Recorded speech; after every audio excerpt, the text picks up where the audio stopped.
Pues, amigos, nos acompaña hoy en esta consulta la doctora Nahuel Mercedes Delgado. La doctora Mercedes Delgado es oftalmóloga con una especialidad en neurooftalmología.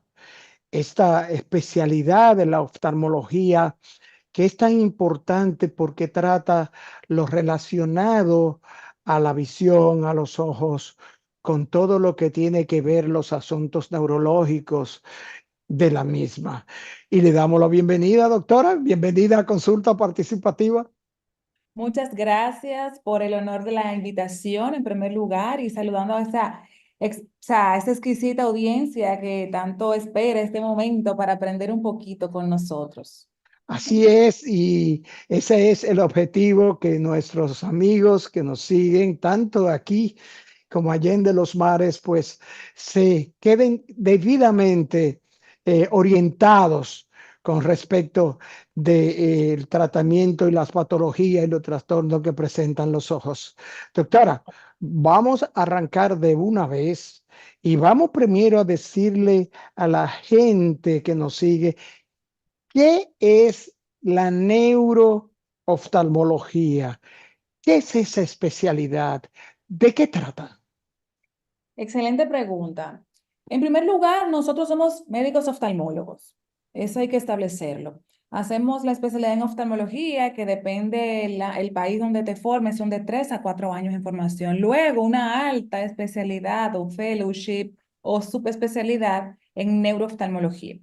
Nosotros nos dedicamos a todo lo que tiene que ver con los ojos, los movimientos o músculos extraoculares y el cerebro.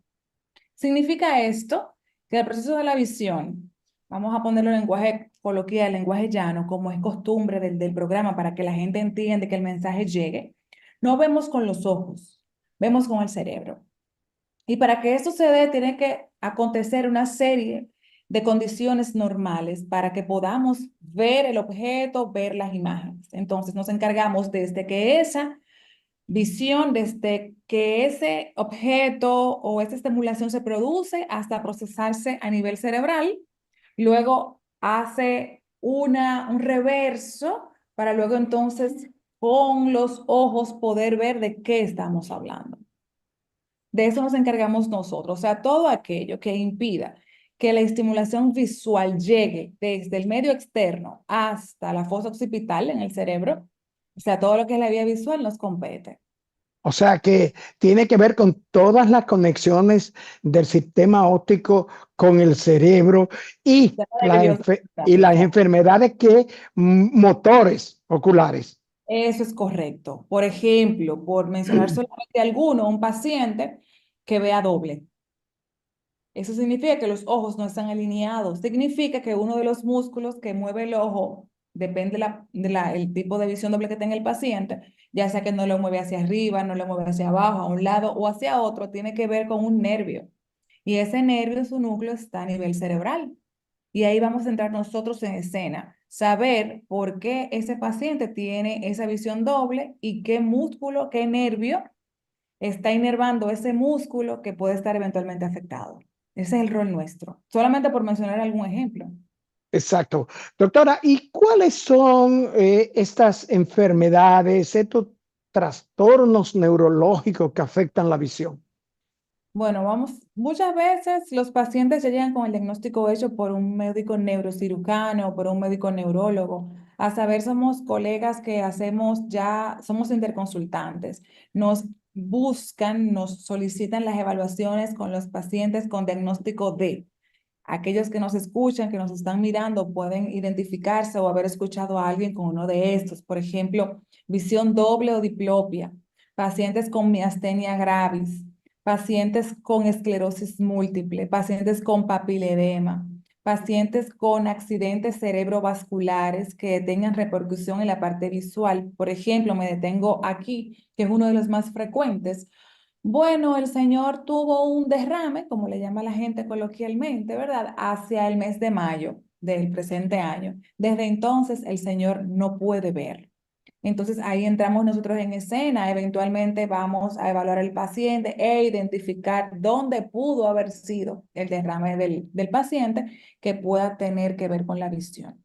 Otro motivo de consulta son las neuropatías ópticas isquémicas, ya sea por el descontrol sistémico del paciente, tipo hipertensión, tipo diabetes, tipo hiperlipidemias, hipertrigliceridemias, secundarias también a déficit nutricional, a eventos también de uso prolongado de algunos medicamentos o drogas, siendo estas unas neuropatías tóxicas. Y por último, no menos importante, y faltan N cantidad de entidades clínicas más, por ejemplo, aquellos pacientes sometidos a cirugías bariátricas, donde vamos a tener un déficit importante de algunas vitaminas en nuestro cuerpo por la restricción que se da a raíz de esta cirugía. Estos pacientes pueden desarrollar neuropatías, condiciones oculares que puedan robar su visión en algún momento si no tienen un seguimiento exquisito, pues. Eh, Es, eh, espe- esas por espe- mencionar algunas. Sí, pero espérese, doctora. O sea que los pacientes que se someten a estas cirugías bariátricas pudieran estar en riesgo de presentar problemas eh, del ojo, problemas de la visión. Exactamente, por déficit de alguna vitamina, por ejemplo, pudieran presentar compromisos visuales importantes. Por lo que, si nos está viendo, escuchando en este momento y usted conoce a una persona que se va a someter a este procedimiento o que ya lo hizo o está en el trance, ¿verdad?, de haberlo realizado, es pertinente que sea visto por un especialista en oftalmología. No tiene que ser específicamente en neurooftalmología. Nos llegan ya cuando tienen complicaciones de los ojos por esa cirugía. Pero si tiene el diagnóstico, ya se hizo el procedimiento, valdría la pena que visitara a un especialista por lo menos en oftalmología. Claro que sí. Bien, eso es muy importante, doctora, porque ciertamente en ciertas intervenciones quirúrgicas, en ciertas patologías, pues no se le da un catálogo de los posibles riesgos in extenso muchas veces al paciente. Y fíjese que estas cirugías bariátricas pues son muy comunes hoy día. Son Bien. cirugías muy comunes. Doctora, pero hay una inquietud de unos de nuestros eh, asiduos seguidores que nos acompañan a estas consultas sobre un diagnóstico que él no entiende al ser señalado como que está padeciendo algún tipo de neuritis óptica. Así es, hay una condición neurooftalmológica llamada neuritis óptica. La neuritis óptica es una inflamación del nervio óptico de origen desmielinizante. Es el concepto. Si es así, este paciente debe ser visto por un especialista en neurología, porque cuando el nervio óptico se inflama, es lo que se llama neuritis, hay que investigar por qué eso pasó.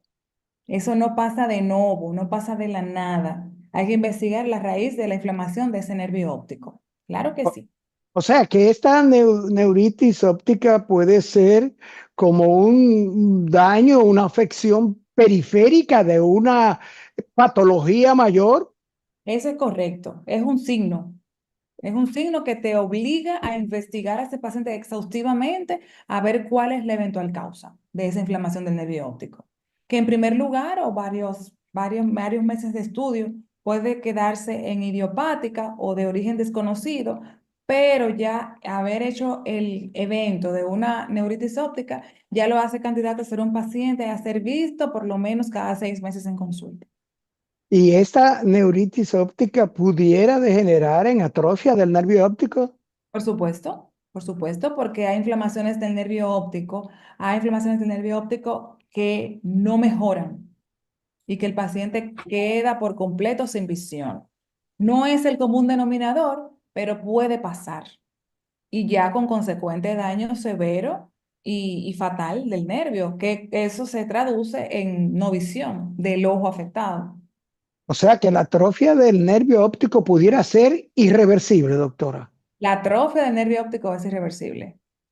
Es crónica, es irreversible. No es crónica, es irreversible. Una vez acontece, una vez se presenta, ya no hay vuelta atrás. Hay que buscar la causa de por qué se atrofió ese nervio.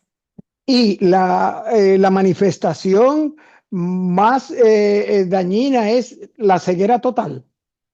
Claro, claro. Yo no voy a ver si ese nervio óptico llegó a la atrofia, no va a tener visión. Y, Esa es la consecuencia fatal e irreversible. y esto puede suceder en uno o ambos ojos. Uno o ambos ojos. Así es, puede pasar. Puede pasar. Pero la Do- causa, por lo que, pero hay que investigar por qué aconteció, por supuesto. Doctora, y esta que también nos llamó la atención, las drusas de la cabeza del nervio óptico, ¿a qué se refiere? Ay, ese tema me encanta mucho porque son depósitos cálcicos en la cabeza del nervio óptico, donde el 5% de la población mundial es quien lo padece. Y es un hallazgo fortuito en consulta, no da síntomas, el paciente no sabe que lo tiene, es cuando conoces esta condición que evalúas excelentemente bien a tu paciente en consulta y te das cuenta de que tiene drusas, que tiene estos depósitos en la cabeza del nervio óptico. Y ya reconociéndolo en consulta, entonces haces estudios más exquisitos, estudios complementarios que te afianzan el diagnóstico.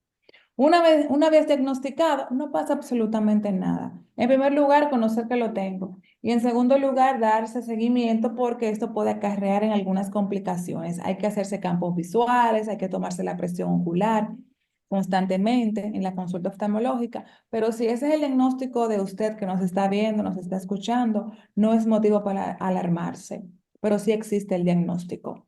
Doctora, pero las drusas, usted señala que son depósitos, Cálcicos en la cabeza del nervio óptico. depósitos cálcicos en la cabeza del nervio óptico. ¿Y cuál sería la forma de combatir estos depósitos No hay manera, cálcicos? no hay manera. Usted nace con ellos, usted nace con ellos. Y como les repito, o sea, el 5% de la población mundial es quien tiene esto. Y no lo saben. Y nosotros en consultas que lo diagnosticamos. Y los daños, ¿qué provoca? ¿Ceguera? ¿Provoca pérdida de Es, visión? ¿Provoca es- miopía? Eso sí, una vez no, un paciente con druses de nervio óptico puede ver muy bien. Y también puede que utilice lentes correctivos por miopía, por astigmatismo, por hipermetropía. Eso puede pasar. Pero una vez se diagnosticó esto, le dije al principio que puede tener algunas complicaciones, tipo oclusiones vasculares, por ejemplo. ¿Cómo? Le explico. En la cabeza del nervio óptico es la continuidad del cerebro dentro del ojo, donde emergen las venas y las arterias, los vasos del nervio óptico. Eso le va a robar espacio para que esos vasos puedan salir, porque va a estar ocupado por ese espacio que le corresponde por depósitos cálcicos. Entonces, por lógica, se apiña más el nervio. Hay un poco espacio. Eso es como que usted tenga un vaso que solamente tome 8 onzas y usted quiera rebosar el vaso. ¿Qué va a pasar con lo que usted le eche de más de 8 onzas? Se va a botar. Entonces lo mismo pasa con el nervio. Como no tiene espacio ese nervio para esos vasos, para estar adecuadamente dentro del nervio, entonces tiende a aumentar la presión, ¿de acuerdo? Tiende a estrechar la salida de los vasos con consecuente taponamiento u oclusión de esos vasos. Y por eso, entonces, si esto se presenta, puede comprometer la visión del paciente. De ahí que, si usted tiene el diagnóstico, debe seguirse para evitar a que estas druses se compliquen, porque puede pasar.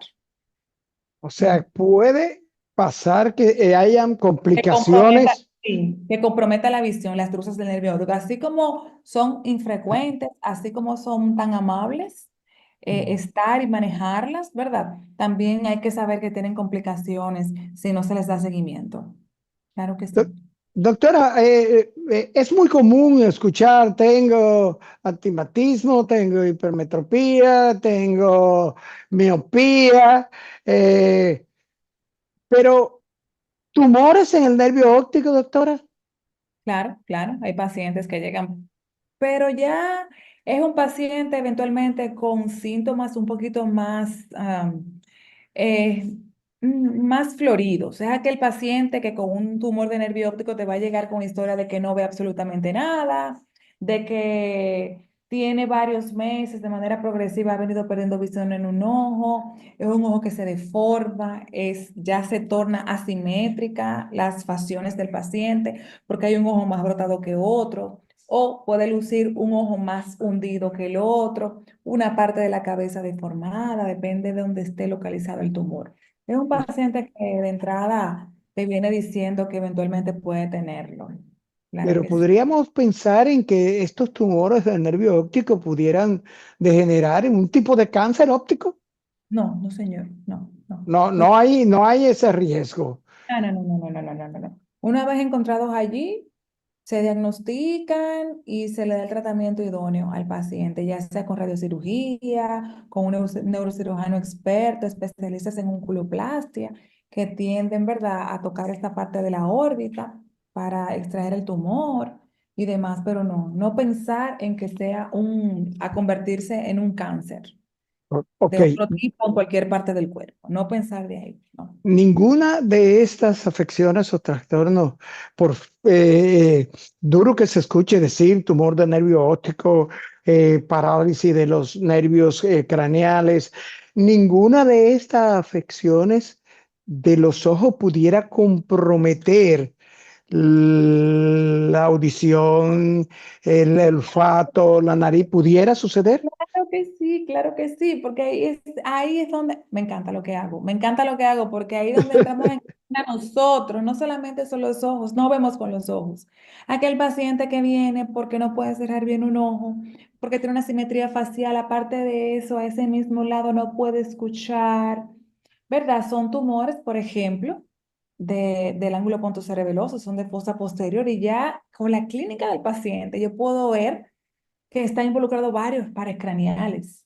Eso es lo exquisito, esto es lo bello de esto. No solamente ponerme ahí, ¿cuánto ves? ¿Ves bien? Chao, para tu casa. No, no, no, no, no. Me obliga a evaluar todos los pares craneales en este paciente y decir, está involucrado este o cuál. Entonces eso lo hace para mí fascinante, fascinante. Son estas lo que provocan las alteraciones de la pupila, la miopatía, la Así miastenia mismo, ocular. así mismo es, de acuerdo a la presentación clínica del paciente, de que no puede elevar los párpados, de que los párpados están caídos de un ojo o de otro, que si el párpado caído se acompaña de que la pupila está dilatada, me va orientando a mí ya desde fuera pensar dónde eventualmente está la lesión cerebral. Y sí son corregibles, sí es tratable, son tratables. La mayoría a tiempo, claro que sí. Tenemos emergencias que se presentan y tú dices, no, este paciente es candidato a que es una emergencia ya. Por ejemplo, un fortísimo dolor de cabeza, que a usted se le caiga un párpado y la pupila se dilate, tiene que ir para una emergencia. Eso no puede esperar, por ejemplo. Pero un paciente que ha venido viendo doble poquito a poco, un paciente que a veces se le cae el párpado, a veces no, un paciente que a veces se le va la audición, luego regresa, que son como presentaciones esporádicas. Eso ya lo puedes ver tranquilamente en consulta y puedo esperar. Pero quedarnos con esa información con respecto a la pregunta que usted me hace, fortísimo dolor de cabeza acompañado de caída del párpado y pupila dilatada es motivo para ir de emergencia a la emergencia más cercana. Es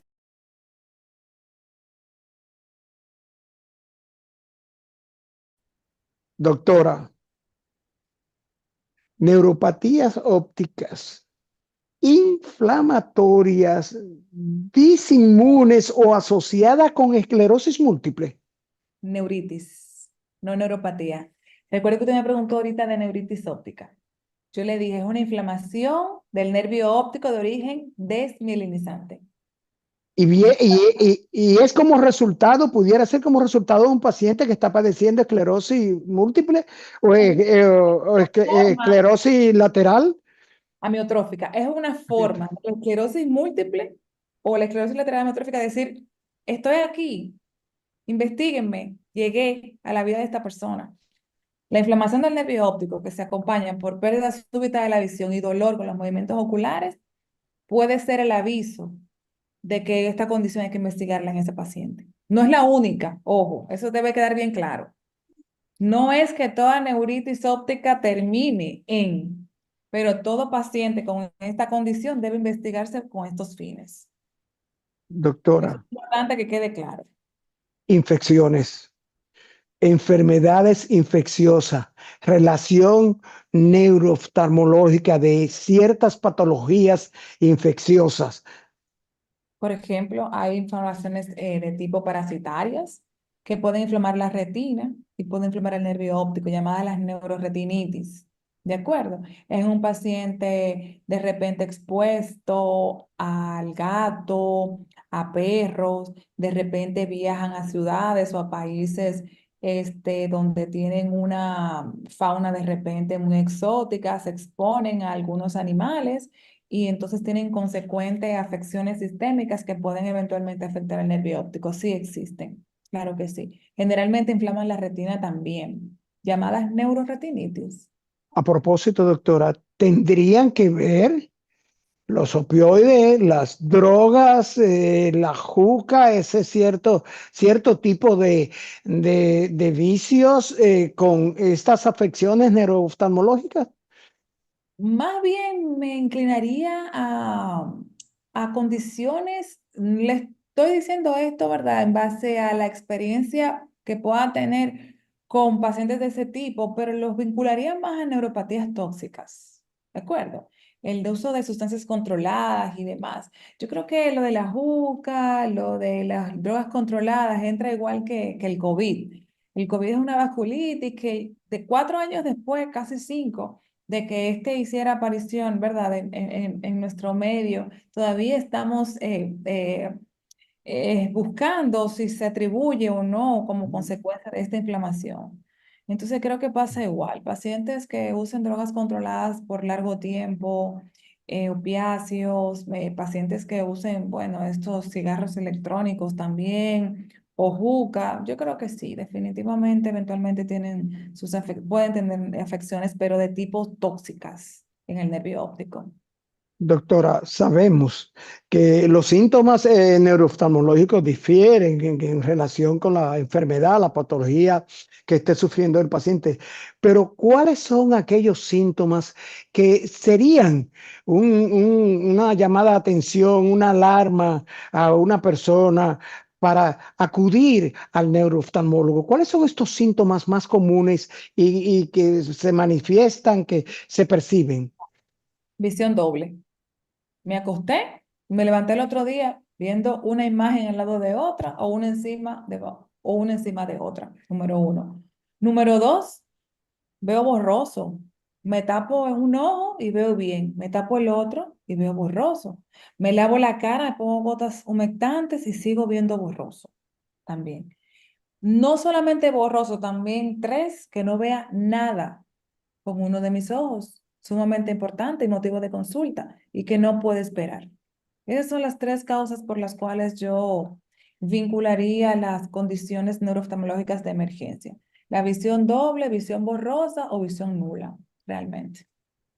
Doctora, ¿pueden los trastornos genéticos neurológicos afectar momentáneamente o perennemente el estado visual de un paciente? Claro que sí. La segunda, perennemente. De hecho, se insiste mucho en las evaluaciones prenatales de las embarazadas, ¿verdad? Los chequeos prenatales son sumamente importantes, mensuales y ya en el último mes, cada semana, porque se van evidenciando condiciones en la madre que pueden aportar eventualmente al futuro, al pronóstico del producto, del futuro bebé, ¿verdad? Por ejemplo, hay condiciones de la madre usuarias de drogas controladas, por ejemplo, la cocaína o drogas no controladas como el alcohol, por ejemplo. Y el paciente, el producto puede nacer con condiciones cerebrales que pueden comprometer la visión de ese bebé.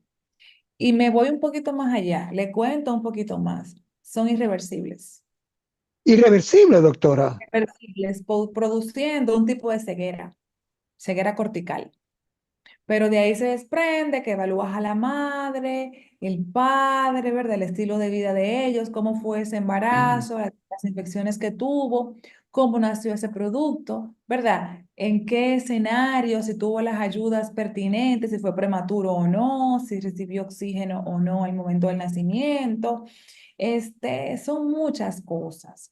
Y ya cuando trae una madre la historia, como le dije al principio, de usar drogas, por ejemplo, no solamente tiene que ver con la visión, sino que también a nivel cerebral se alteran otras estructuras que van a impedir que sea un bebé, un paciente normal a futuro. Doctora, Pero la parte visual es irreversible. no coma mucha grasa porque te puedes provocar un ateroma. No hagas esto, no hagas esto para prevenir esto. No coma azúcar para el diabético. ¿Cuán prevenibles son los trastornos, afecciones, patologías neurooftalmológicas? Estamos viendo casos ahora de pacientes que se salen del grupo de edad.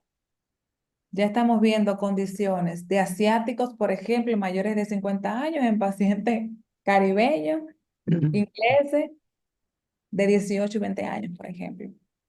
En neurooftalmología, realmente ya como que se, para mí, porque es el grupo de pacientes que estoy recibiendo, se salen del grupo etario, se salen de la patología, se salen de que ven acá, pero es un caballero de 58. Yo debería pensar en esto y esto, y no, cae en el grupo de lo que se presenta a los 22. Y con respecto a lo que usted enunciaba primero, de come esto, come aquello, evita esto, evita aquello, no solamente en neurooftalmología, quiero que este mensaje quede, sino en medicina general como tal.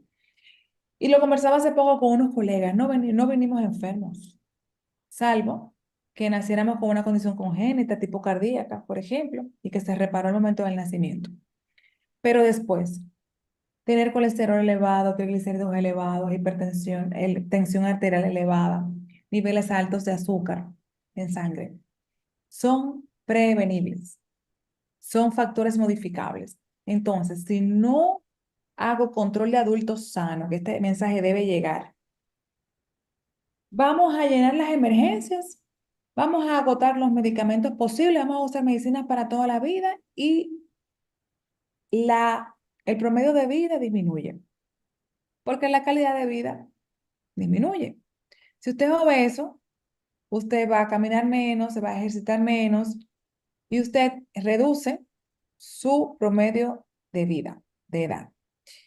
Y hay que saber que en este contexto de los pacientes que no se cuidan en ese sentido, cuando tienen afecciones de esta categoría, pueden, sí, en el caso de los pacientes hipertensos, diabéticos, colesterol elevado, insisto en estas tres porque realmente es alto el índice de pacientes que está acarreando con esto. Pueden provocar placas de ateromas, no solamente a nivel carotídeo, sino en cualquier parte de su cuerpo. Producir émbolos, que son bolitas de grasa que se disparan y pueden provocar o un infarto cardíaco o un infarto cerebral en cualquier momento. Y ya cuando esto pasa, es un paciente crónicamente enfermo, un paciente descuidado, un paciente maltratado.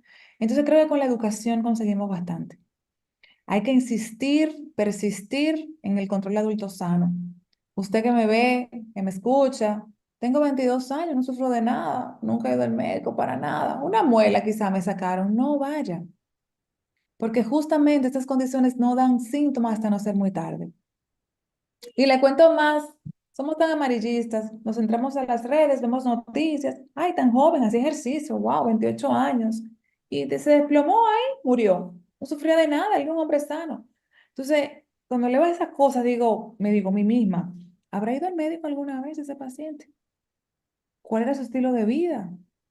¿Qué consumía ese paciente? Entonces, creo que tenemos que educar, seguir educando en control de adultos sanos, no solamente en la oftalmología, cardiología, ginecología, los niños, los pacientes pediátricos, wow, que hacerle su profilaxis dental, que hacerle su control de peso, de talla, modelar lo que comen, porque así es la futura generación, que no queremos gente. Y la famosa prueba del talón, doctora, que eso hay que institucionalizarlo a nivel Sí, público. ay, sí, sí, también. Eh, Son tantas cosas, son innumerables cosas que yo siempre digo, sale más barato. Aquí todo el mundo está asegurado. Mucho no, que poco, pero cubre todo eso y seguro sale más barato. Pagar y, la diferencia de hacer esas cosas que tener que invertir luego en tratamientos largos. Y a propósito, doctora, de esto de la neurooftalmología pediátrica, el adulto, doctora, bueno, pues le dio un dolor de cabeza, una migraña, recurre él mismo a un calmante, esto, lo otro. Pero cuán difícil, suponemos y esperamos que usted nos oriente, es el tratamiento neurooftalmológico a nivel de niños, a nivel pediátrico? ¿Y cuáles son estos síntomas que le muestran al profesional que el niño está padeciendo un problema neurooftalmológico? Generalmente estos pacientes llegan derivados ya del neurólogo pediatra. Son pacientes nacidos bajo peso, son pacientes nacidos prematuros, antes de la edad gestacional adecuada, son pacientes hijos de madres con alguna afección, ya sea tóxica, ya sea nutricional, ya sea anatómica, ¿verdad?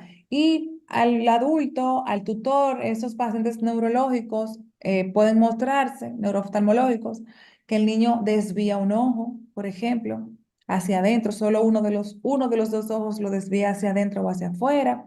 El niño tropieza con frecuencia.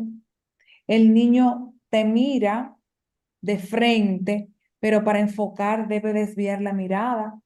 Y tú dices, bueno, pero yo estoy frente a ti, háblame mirándome de frente. El niño está frente a ti, pero tiene que ladear quizá la cabeza para poder verte. Es el niño también que le haces estímulos tanto visuales como auditivos. Si el niño no responde, le das una palmada buscando eventualmente que el niño se mueva, el niño no se mueve. El niño no va acorde con su edad de nacimiento. Entonces son muchas las cosas que nos van orientando a que el niño eventualmente tenga una condición neurológica. Doctora, Es triste, eh, y eso en- confieso que esa parte no me gusta. no, doctora, en el tratamiento de las afecciones neurooftalmológicas, ¿entran los procesos quirúrgicos? Claro que sí, claro, vamos muy de la mano con con los pacientes, con los colegas en neurocirugía, claro que sí, porque una vez que el paciente acuda porque le bajó la visión, sumado a que tiene la glicemia un poquito alta, puede que tenga un tumor de hipófisis y es tan grande que ya está provocando pérdida de visión y está alterando la cascada de todas las hormonas que de ahí se desprenden de la hipófisis y tengan que operar al paciente para que todo vuelva a la normalidad. En el peor de los casos no se recupera visión, pero tiene muy buenos resultados esta cirugía. Claro que sí, vamos muy de la mano con los neurocirujanos, claro que sí. Doctora, tenemos una madre que su niño abre un ojito, el niño apenas tiene 9 meses. Él abre muy bien el ojito izquierdo, pero el ojo derecho, el párpado, ella ve que él hace el intento de subir el párpado, pero no abre completamente el ojito.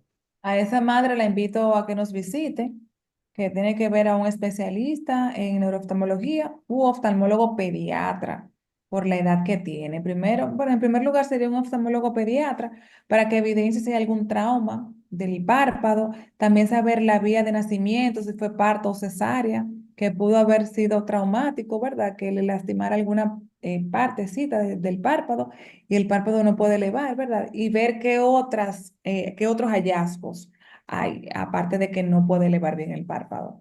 Esa es una Doctora, madre que data la consulta. en cuanto a niños que padecen el síndrome de Down, ¿es común problemas neurooftalmológicos en niños con el síndrome de Down? No, no, no, No no. hay, no hay esa incidencia. Correlación, no, no, no, no. Tienen alteraciones de otro tipo, tienen cataratas, tienen eventualmente mucha blefaritis, sus problemas cardíacos, ¿verdad? Pero asociar Down con neurooftalmología, no. No.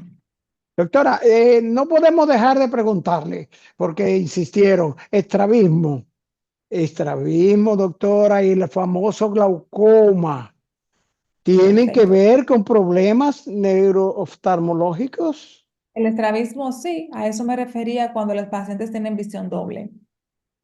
El estrabismo es cuando hay imbalance muscular. Los ojos no están alineados. Al momento de que eso pasa, entonces la visión no es correcta. Eso es estrabismo. Glaucoma es una condición totalmente distinta a la que hacemos en neurooftalmología. En glaucoma no se asocia. O sea, el glaucoma nada que ver con asuntos neurocerebrales, Puede neurooftalmológicos. confundirse, puede confundirse. Por eso la importancia de si tiene el diagnóstico de glaucoma y está con un especialista en glaucoma, que se evidencie con los estudios que se hacen para diagnosticarlo. Pero yo en consulta puedo ver nervios ópticos que puedan simular glaucoma sin serlo.